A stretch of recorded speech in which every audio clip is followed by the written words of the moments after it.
تو یہ ڈاکٹر لوگ جو ہیں وہ بڑے اچھی طریقے سے جانتے ہیں کہ باڈی کے اندر ہر وقت کرنٹ دوڑتا رہتا ہے.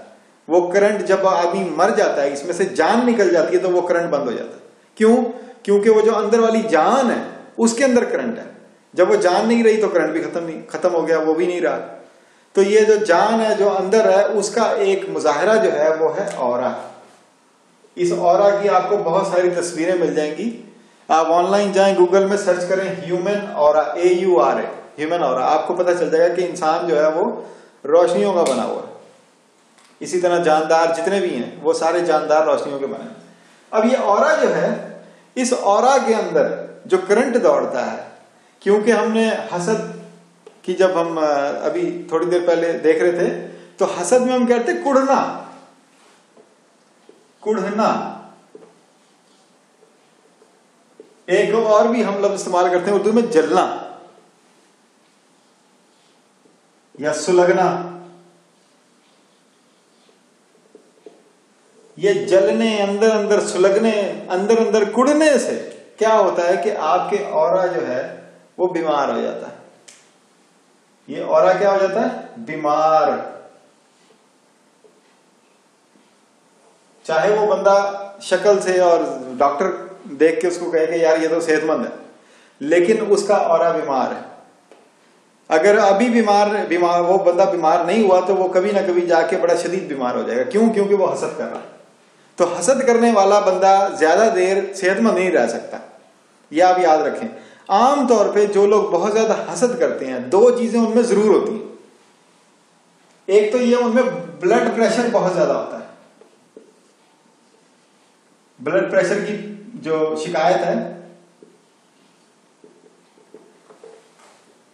اگر وہ غصہ بھی ساتھ ساتھ کرتے ہیں تو بلڈ پریشر ہائی ہوتا ہے. اگر وہ اندر اندر کڑتے رہتے ہیں تو ان کا بلڈ پریشر لو, بہت اس کی شکایت رہتی ہے.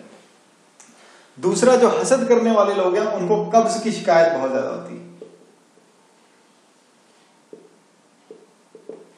کیوں؟ کیونکہ ان کی جسم میں جو پانی جا رہا ہے وہ اس پانی کو جسم کو استعمال ہی نہیں کرنے دے رہے. وہ اس پانی کو جلاتے جا رہے ہیں, اس کو سلگاتے جا رہے ہیں, اس کو کاٹتے جا رہے ہیں. تو یہ حسد کرنے والے کا جو اورا ہے وہ بیمار ہو جاتا ہے اندر سے. اب وہ جب بیمار ہوتا ہے تو وہ پھر خود ہی بیمار نہیں ہوتا, اس بیماری کی لہریں جو ہیں وہ دوسرے لوگوں کو بھی متاثر کرتی ہیں.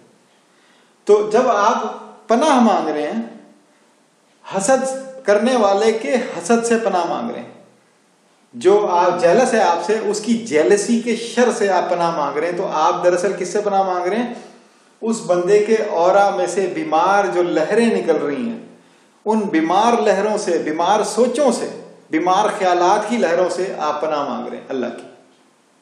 تو کسی ایسے بندے کے پاس بیٹھنا, کسی ایسے بندے کے ساتھ رہنا جو کہ ہر وقت کڑتا رہے, ہر وقت جلتا رہے, اس کے ساتھ رہنے سے وہ بھی بیمار ہوتا ہے, آپ بھی بیمار ہو جاتے ہیں. یہ کوئی ایسی بات نہیں ہے جو آپ کو نہ پتا ہو, کیونکہ اس چیز کا مشاہدہ ہر کسی کو ہوتا ہے, بار بار ہوتا ہے. تو یہ اتنی جو تفصیل آپ کو بتائی ہے, یہ آپ کو صرف اس لیے بتائی تاکہ آپ اس پہ غور کریں, اور آپ کی شخصیت میں اگر حسد کرنے کی ایک صفت ہے تو اس کو آپ ختم کریں. اور آپ کبھی کسی دوسرے کی نعمت کو دیکھ کر یہ نہ سوچیں کہ یہ نعمت میرے پاس کیوں نہیں ہے. آپ اس کو محروم کرنے کا خیال اور اپنے اس کو چھین لینے کا خیال, یا کچھ لوگ یہ بھی ہوتے ہیں کہ اللہ کرے اس کے پاس رہے ہی نہ, اللہ کرے یہ اس کو ملے ہی نہ. تو یہ اس قسم کی جو جلن ہے, جیلسی ہے, جو کڑنا ہے, جو سڑنا ہے, اس سے اپنے آپ کو بچائیں. اور اگر کوئی اور آپ سے کڑ رہا ہے, جل رہا ہے, تو اس کے شر سے بھی آپ نے پناہ مانگنی ہے.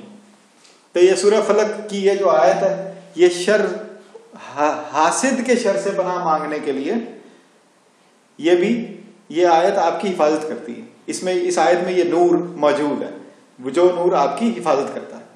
تو ٹھیک ہے, یہاں پہ سورہ فلق ختم ہوتی ہے. ہم انشاءاللہ کوئی دوسری صورت دیکھیں گے اگلی ویڈیو میں. فی الحال آپ اس کو لکھیں, اس کو دیکھیں, اس کے معنی, اور اس پہ غور کریں. سورہ فلق جو ہے وہ آپ کو سب سے پہلے جو مخلوق ہوتی ہے اس کے شر سے آپ پناہ مانگتے ہیں.